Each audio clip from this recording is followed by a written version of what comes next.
Boa noite. Nós vamos dar continuidade à nossa série de mensagens aí, cardiograma real. Essa é a terceira mensagem, valorize o processo. Vamos abrir em 1 Samuel 16, versículo 7. 1 Samuel 16, versículo 7.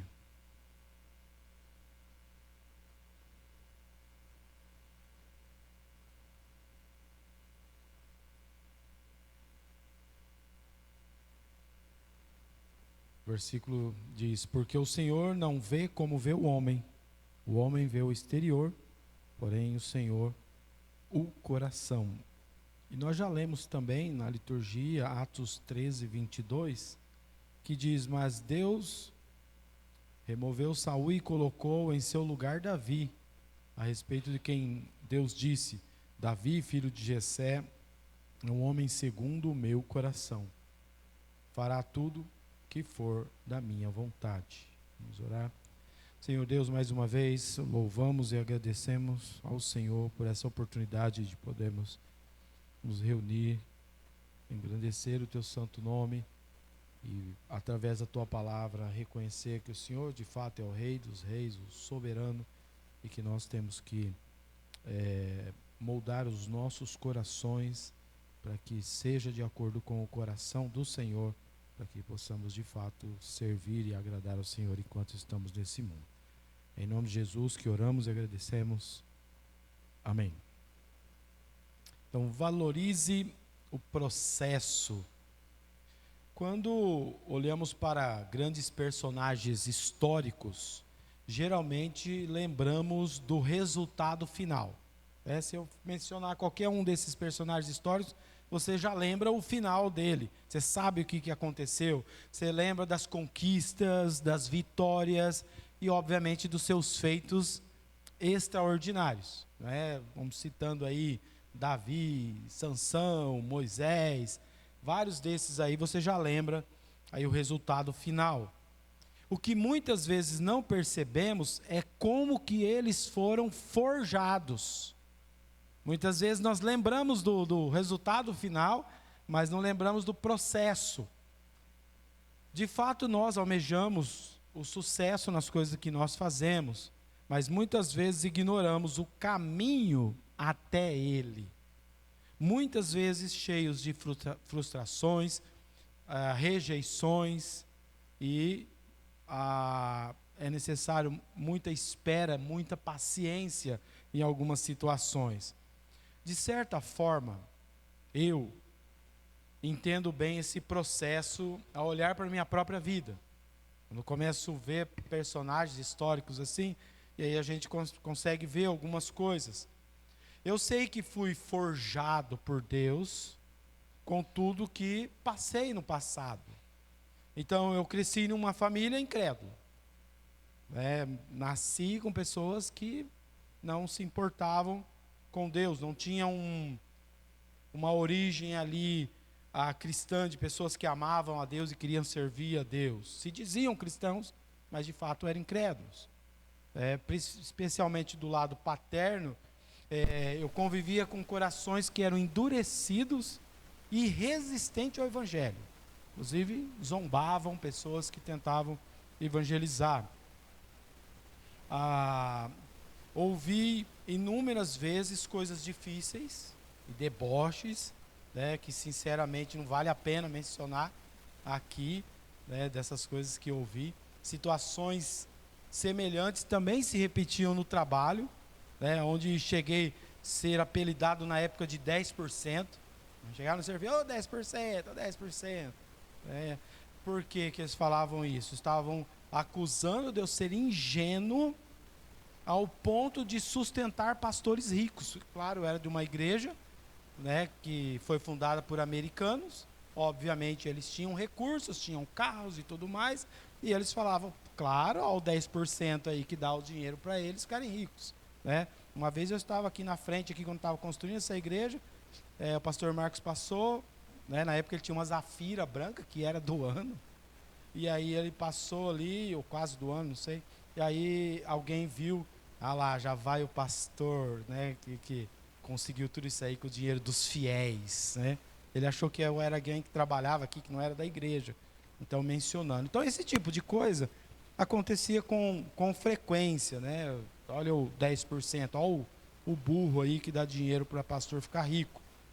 Então, naquele tempo, eu não entendia porque precisava passar por várias coisas, tanto na família, quanto no trabalho, em outros ambientes. Mas hoje, olhando para trás, vejo com mais clareza. Deus estava me forjando.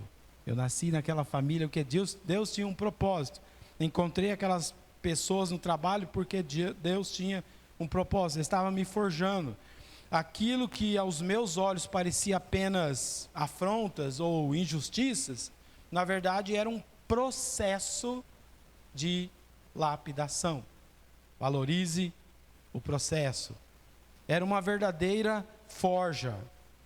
Não era uma simples oficina, porque uma forja é aquela oficina e tem lá o forno e coloca o metal e depois vai batendo. Não era uma simples oficina, era uma universidade do forjamento, onde cada prova me ensinava resiliência, firmeza de caráter e, acima de tudo, dependência de Deus.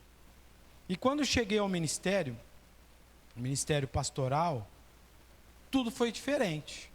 Óbvio, pois eu trabalhava com crentes. Então, os problemas que eu tinha lá no trabalho secular, aí agora eu trabalhava com crentes. O problema que eu tinha com a família incrédula, agora eu estava na família cristã, com irmãos em Cristo.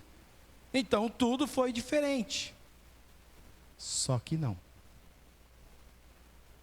Os problemas, tive que enfrentar oposições, críticas, incompreensões e desafios que são parte natural de qualquer trabalho, de qualquer liderança. Os problemas que eu enfrentei no passado, no ministério, convivendo com crentes, não deveria acontecer, mas acontecem, são pecadores. Contudo, essas coisas não me abalavam tanto. E sabe por quê? Porque, de certa forma, eu já tinha sido forjado por Deus para isso. Quando pessoas complicadas, surgiam durante o caminho, não chegavam nem perto das pessoas complicadas que eu tive que conviver na família. Eram pessoas muito mais dóceis do que os meus próprios parentes. Então, fui forjado. As dificuldades familiares ou no trabalho, Deus usou para me preparar para o ministério. Por isso, quando leio a história de Davi, não vejo apenas um relatório bíblico, ou um relato bíblico. Eu vejo um espelho, porque a trajetória de Davi também não começa no trono, começa no pasto. Não começa com aplausos, mas no esquecimento. Não começa na honra, mas no anonimato, na solidão, no desprezo, até pela própria família. Davi é o exemplo perfeito de que Deus não trabalha com resultados prontos. Deus forja, Deus molda, Deus forma no oculto, na rejeição, na espera e muitas vezes até no sofrimento. Essa mensagem não é apenas sobre Davi, é sobre mim, é sobre você. É sobre qualquer pessoa que em algum momento da vida já se sentiu deixada de lado, subestimada, esquecida ou até rejeitada, justamente por aqueles que deveriam ser os primeiros a estender a mão. Ao lermos a Bíblia, precisamos entender uma coisa fundamental. Se Deus fez questão de registrar essa história, é porque ela carrega princípios e lições que servem para nós. Por isso que essa mensagem não é sobre Davi. Davi já foi, já passou. Não tem mais o que fazer, ele já está com o Senhor. Essa mensagem, o que a Bíblia diz hoje, é para você e é para mim. E nós precisamos aprender com ela. Histórias como essas, boas notícias que aquecem e fortalecem o nosso coração. A grande verdade aqui é que Deus vê tudo. E Ele não vê só o externo. Deus enxerga cada detalhe, cada lágrima, cada rejeição, cada situação que aos olhos humanos parecem ser sem sentido. Humanamente falando, voltando à minha história, usando como exemplo aqui, eu não tinha nenhum pedigree que justificasse vir para ser o pastor dessa igreja. Não tinha nada. Não tinha inteligência, não tinha formação, não tinha tradição, nada. Nada que pudesse alguém falar, por causa disso, vamos chamar ele para ser pastor. Nada. Não tinha uma coisa, um Zé ninguém, em todos os sentidos. Então, afinal, quem estava aqui antes, que pastoreava a igreja, era um missionário altamente capacitado, de uma geração de três gerações de pastor, o avô, o pai, ele, criado na igreja, alguém muito, que conhecia muito a palavra de Deus, muito estudado, era um pastor fundador aqui da igreja. Como que veio o Zé Ruela tomar conta, entrar no lugar? Não faz sentido. Tinha que ser alguém aí que pudesse, pelo menos, ter um pouquinho de nível. E, obviamente, foi chamado alguém, o pastor Ronaldo, com bastante estudo, bem capacitado, que estudou num dos melhores seminários do Brasil, foi escolhido pelo próprio pastor para vir substituí-lo. Era a lógica humana. Então, eu sabia que eu não tinha pedigree para isso. Eu sabia disso na época. E ainda continuo tendo a mesma consciência. Eu não sei por que Deus me chamou para vir assumir o ministério. Não sei, é porque Ele quis. E eu sei que eu estou aqui, não porque os homens quiseram, não porque eu tinha os requisitos aos olhos humanos, mas porque Deus quis. E é por isso que eu estou aqui hoje, para dar esse testemunho. Em nossa igreja, há muito, batemos nessa tecla que Deus não vê como o homem vê. Nós cantamos uma música, cantone cantata, a gente fala isso aí, está de cordo e salteado na nossa mente, que Deus vê o interior. O homem vê a aparência, o currículo, os títulos. Deus, porém, vê o que realmente importa. Ele vê o coração que Ele mesmo forjou. O mesmo acontece na vida cristã. O novo convertido, que sonha em fazer grandes coisas para Deus, e o cristão mais experiente, que deseja viver uma espiritualidade vitoriosa, muitas vezes idealizam a caminhada. É isso que eu deveria fazer para chegar lá, ser um crente aí bem sucedido, espiritualmente falando. Então idealizam a caminhada sem compreender que caráter e maturidade espiritual são forjados no fogo da experiência ou de experiências difíceis. Buscamos o produto final, mas tentamos evitar o processo. Valorize o processo. Você está no meio do processo.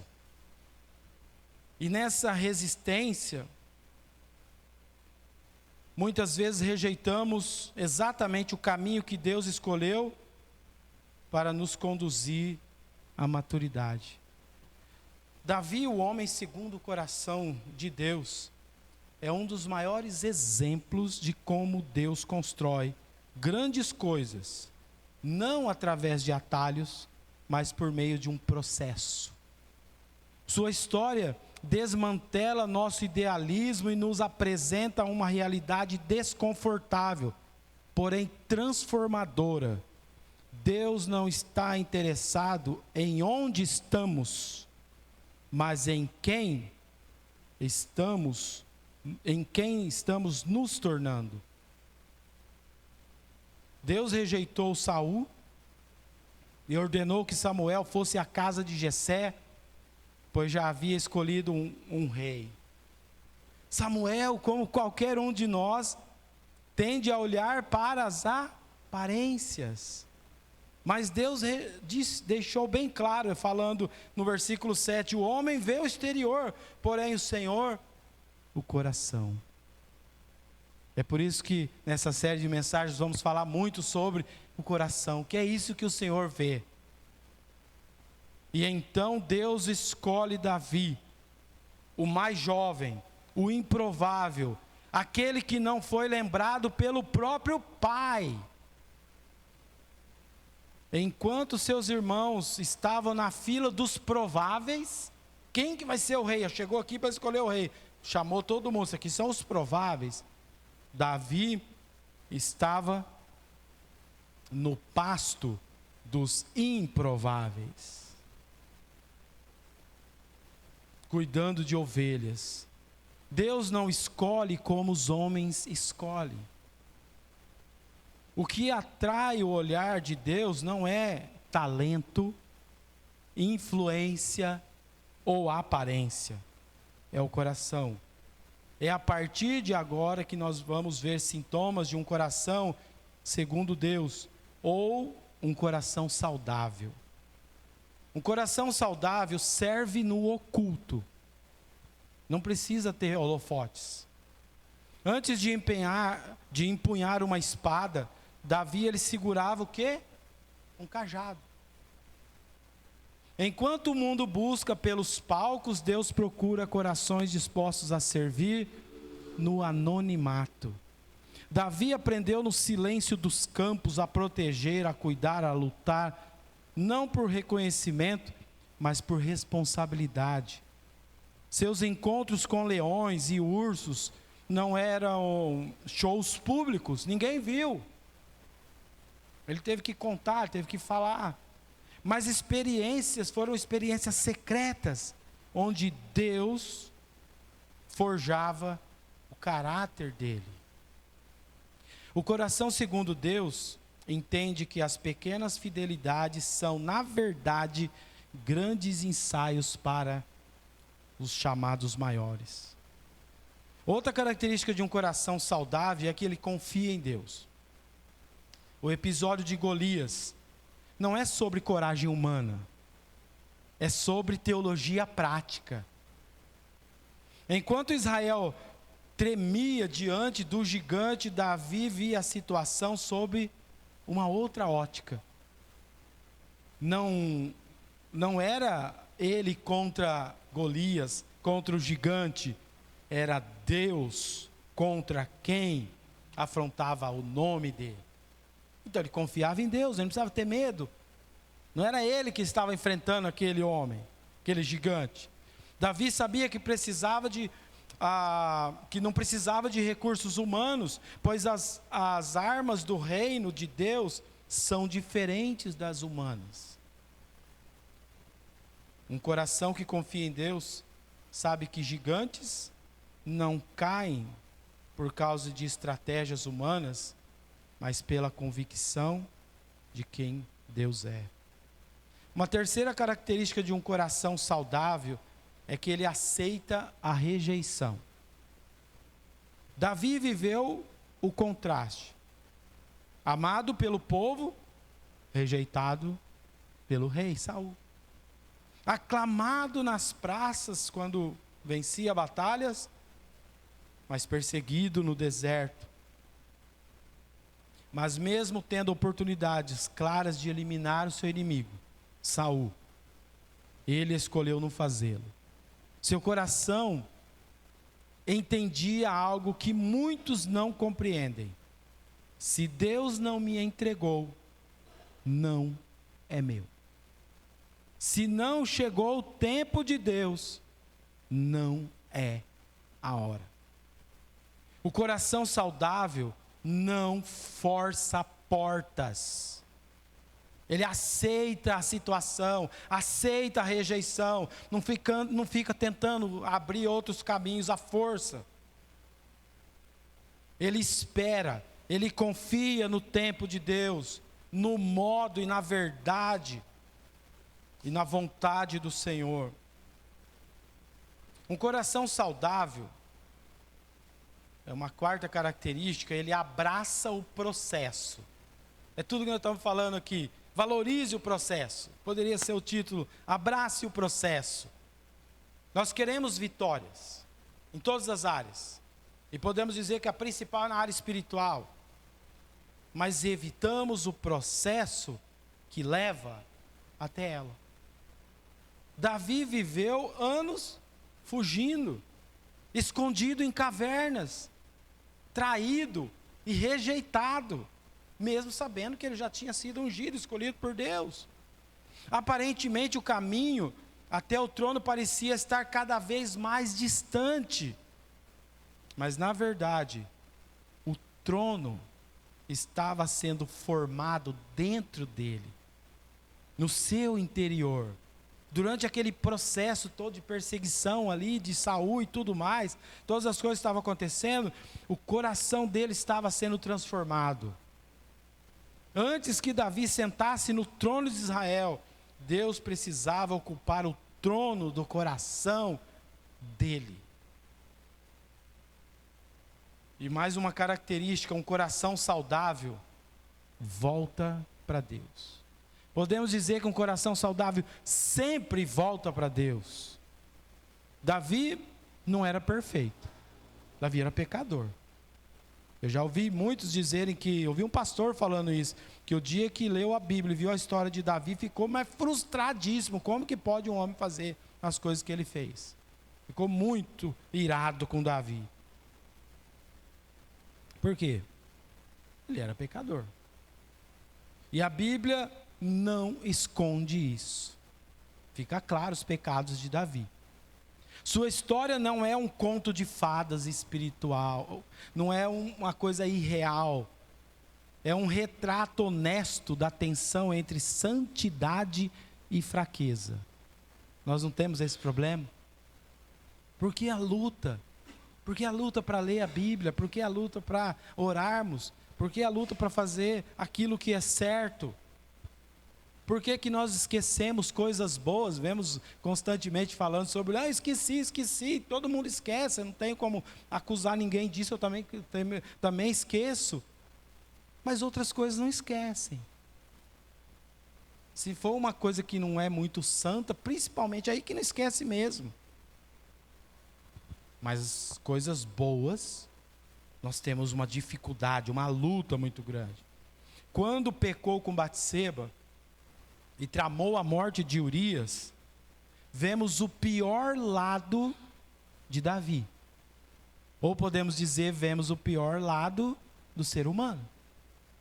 Todos podem fazer a mesma coisa. Adulterar, matar, planejar essas coisas. É o pior lado do coração do ser humano. Ficamos chocados como aquele homem que louvava a Deus após seus grandes feitos, que escrevia salmos belíssimos, pôde se tornar tão cruel, egoísta e manipulador. Mas a diferença entre Saul e Davi não está na ausência de pecado. Os dois eram pecadores e cometiam pecados graves. Mas a diferença está na forma como lidavam com o pecado. Saul tentou maquiar, justificar, manter as aparências. Saul tentou esconder atrás das aparências ao pedir que Samuel o honrasse publicamente. Lá em 1 Samuel 15 fala, ele admitindo, Saul, eu pequei, respondeu Saul, desobedeci as ordens de Deus, o Senhor, e as instruções que você deu. Fiquei com medo do povo e fiz o que eles queriam. Mas agora, Samuel, eu peço que perdoe o meu pecado e volte comigo para que eu possa adorar o Senhor. Querendo manter as aparências. Eu pequei, eu reconheço. E ele queria que Samuel saísse junto com ele para dar a impressão: está tudo bem, o profeta está junto. Mas Samuel falou: não. Em outras palavras, ele estava dizendo: vamos manter as aparências. Quantos de nós não agimos assim?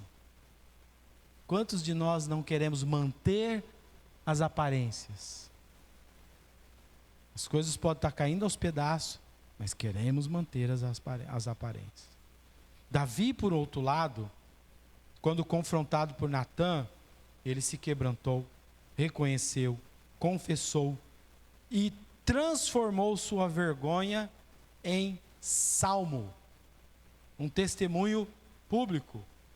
Nós temos como ler aquilo que ele mesmo confessou, ficou registrado para a história. Quantos de nós registraríamos ali os nossos pecados? E escreveríamos e publicaríamos na internet para todo mundo ver: eu pequei contra o Senhor, eu fui tolo, eu fui burro, eu fiz isso, fiz... Quantos? A gente quer que esquecer, quer que as pessoas esquecem os nossos pecados. Davi, pelo contrário, não só se quebrantou, reconheceu, confessou, mas ele deixou registrado em salmo, que era algo que era para ser cantado publicamente. Toda vez que fossem cantar o salmo ali, lembravam da besteira que ele fez. Olha a diferença. Saul queria se esconder, ficar atrás da aparência, no que ninguém soubesse o que estava acontecendo. Davi não, escreveu o salmo para todo mundo ler depois. Isso é um testemunho público, sincero. Ele não teve vergonha de se expor. Essa é a diferença. Um coração saudável, ele reconhece isso: eu pequei, eu falei, fica aí o meu testemunho para as pessoas saberem. Davi nos ensina que a maturidade não está na ausência das quedas, mas na prontidão de se levantar e voltar para Deus, voltar correndo para Deus. O Salmo 51 é o grande exemplo. Ele foi escrito por Davi após o pecado com Batseba. Tem 3 palavras hebraicas aqui que descrevem os aspectos do pecado. Ele não só usou uma palavra, não, usou 3, para mostrar como que ele era um pecador falho. O primeiro foi o atá, que significa errar o alvo, que a gente fala tanto, que aparece no versículo 2 e 3, limpa-me do meu pecado. O fato de eu ter errado o alvo, limpa-me disso. E no versículo 3, meu pecado está sempre diante de mim. Ou seja, ele confessou: eu sou uma pessoa que constantemente posso pecar, posso errar o alvo, ele está diante de mim. Ele deixou registrado isso. Curiosamente, sua forma substantiva dessa palavra ratá, que é o hatat, ela significa tanto pecado quanto oferta pelo pecado. Interessante que ele usou essa palavra. A mesma palavra denuncia que ele era um pecador, mas também aponta para a solução, que é você fazer uma oferta pelo pecado e se arrepender.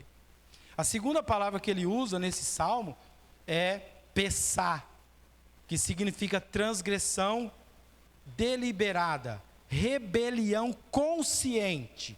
Olha a palavra que ele usou. Eu pequei porque eu quis, foi deliberado, foi consciente, eu fui rebelde mesmo. E aí ele usou a palavra pessá para indicar isso. Aparece aí no versículo 1, ele é traduzido como apaga as minhas transgressões. No versículo 3 fala minha transgressão. Essa palavra transgressão, às vezes para nós não soa tão forte, quando nós olhamos no original, e ele está dizendo ali, eu sou um pecador rebelde, e pequei porque eu quis pecar, de vontade mesmo. Essa é a palavra que ele usou aí, não escondeu nada de ninguém. E a terceira é avon, que significa iniquidade, distorção, perversão moral. Ele fala no versículo 2: lava-me da minha iniquidade, ou da minha perversão moral. Lava-me disso, Senhor. Purifica-me do meu pecado. Aí foi traduzido como pecado, mas é a mesma palavra: distorção, iniquidade, perversão moral. A mensagem é clara. O mesmo Deus que confronta, também restaura. A Bíblia declara que onde abundou o pecado, superabundou a graça. Romanos 5:20.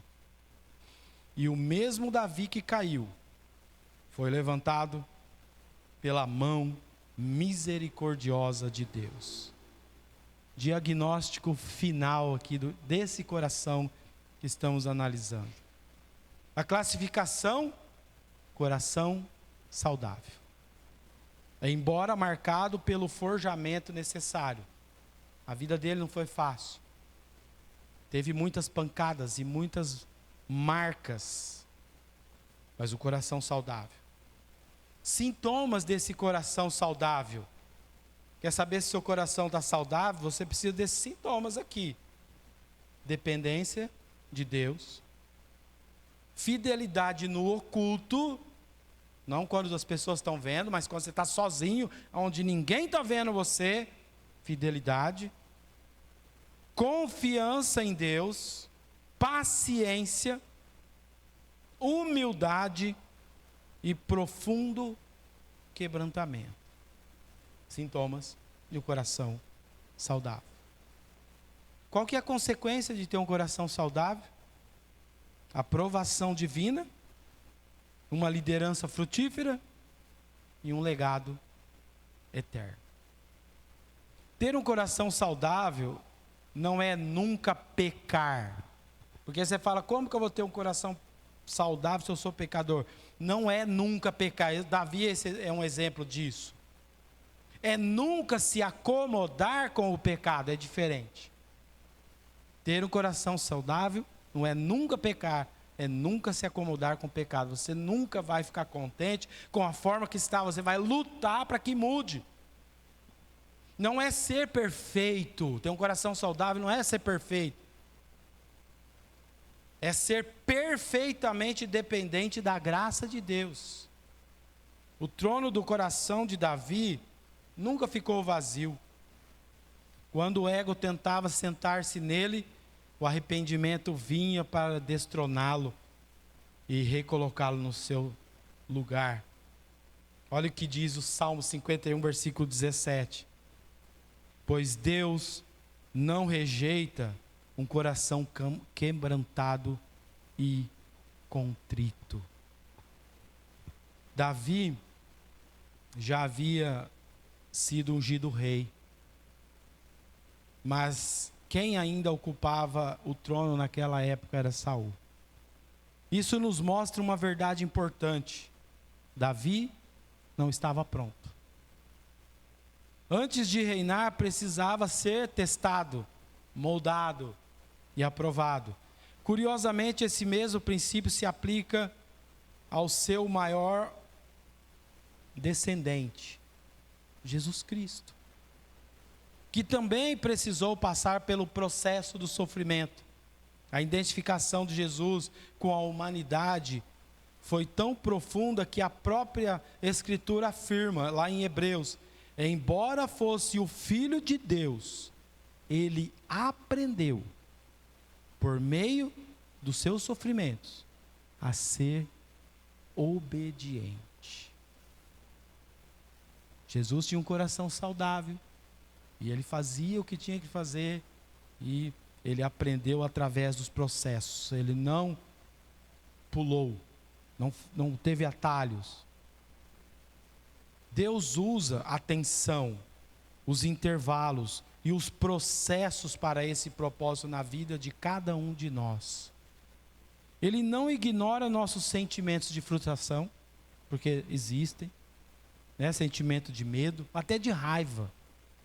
Pelo contrário, Ele quer que aprendamos a trazer isso para Ele, levar nossas frustrações a Ele, nossos sentimentos, angústias, necessidades, e permitir que o tempo, sob sua mão, seja a ferramenta para forjar e amadurecer o nosso caráter.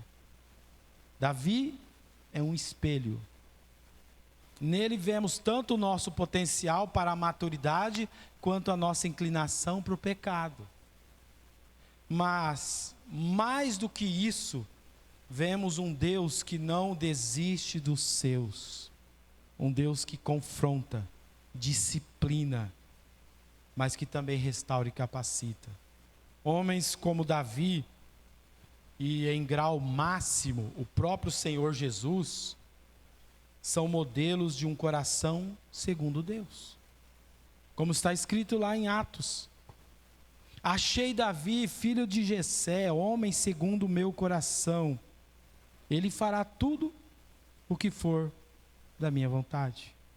Jesus, sendo perfeito, cumpriu integralmente a vontade do Pai. Davi, embora humano e imperfeito, também foi chamado de homem segundo o coração de Deus. Isso nos ensina algo fundamental. Não se trata de perfeição, mas de disposição em viver segundo a vontade do Pai. Por isso, não seja perfeccionista. Alguém que vive escravo da tentativa de nunca errar, porque às vezes na tentativa de ser um crente melhor, nós tentamos ser perfeccionistas, nunca vamos ser. E nos tornamos escravos dessa tentativa de nunca errar, acreditando que o valor está no desempenho impecável. Muitos tentam ser perfeitos sem olhar para Cristo, e isso é uma armadilha. Não existe perfeição fora de Cristo.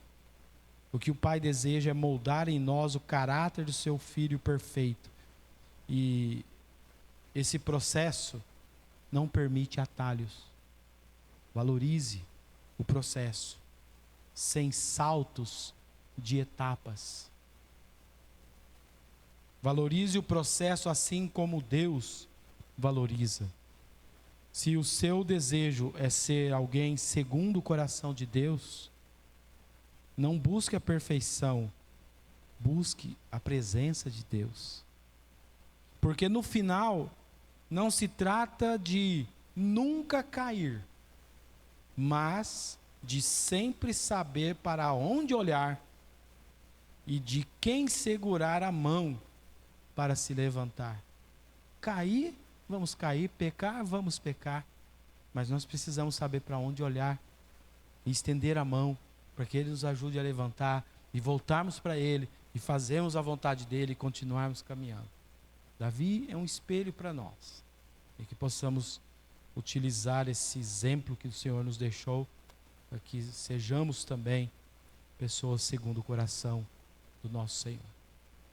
Agradecemos por esse momento, por podermos ver na Tua Palavra o registro de histórias de homens que falharam, mas por causa da Sua graça e misericórdia, retornaram e serviram ao Senhor. Sabemos que nós também temos as mesmas lutas, as mesmas dificuldades.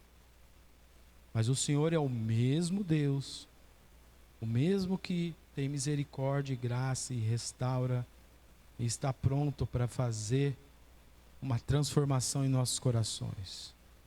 Pedimos que o Senhor nos ajude a crescermos e nos fortalecermos na fé, para a honra e glória do Teu santo nome.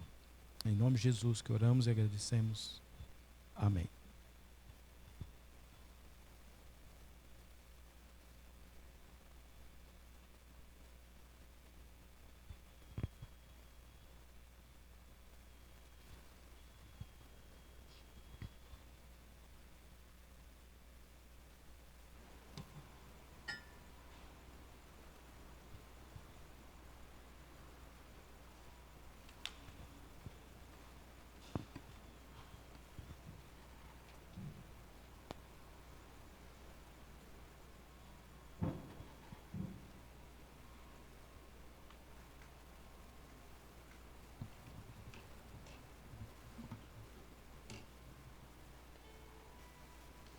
Saul reinando 40 anos, né? Fazendo boa parte do seu reinado tudo certo, né? Mandamentos de Deus, todo o conhecimento que ele tinha, né? Mas o pecado, né? O mundo fez ele pecar. Imagina nós, meros insignificantes perante tantas pessoas aí da Bíblia, de exemplos, com que possamos aí refletir nessa mensagem muito boa para nos orientar aí. Falando de Davi, da história de Davi, tem uma série na Prime Video, A Casa de Davi, uma série boa, muito boa. Talvez tenha algumas coisas lá que não está na Bíblia, né? Meio fora de contexto ali, mas eles fazem uma ilustrada, né? Então é bom a gente ler a palavra de Deus, mas essa série está na primeira temporada ainda, né? Tem muita coisa aí para acontecer. Então fica a dica aí para conhecer a história de Saul e Davi. Estar junto a Deus. Tem meu óculos? Tá aí, né? Os epicuristas, diz Agostinho, têm o hábito de dizer: é bom que eu desfrute dos prazeres da carne. Os estoicos, é isso, né? Os estoicos têm o hábito de dizer: para mim, bom é desfrutar dos prazeres da mente. O apóstolo costumava dizer, não em palavras, mas em sentido: para mim, o bom é apegar-me a Deus. Lorinus, não sei se é essa a leitura. Vocês estão vendo que eu tenho que afastar aqui, né? Para ficar bem de longe, para poder enxergar. Não está nas mãos do homem o seu futuro. Não compete ao homem dirigir os seus passos. O Senhor firma os passos de um homem quando a conduta deste o agrada. Ainda que tropece, não cairá, pois o Senhor o toma pela mão. Tu que és santo e erros não faz, igual a Cristo, Deus vem me moldar. Muito bem. Convido a igreja pela última vez a ficar de pé para nós encerrarmos cantando o hino Os Passos do Justo.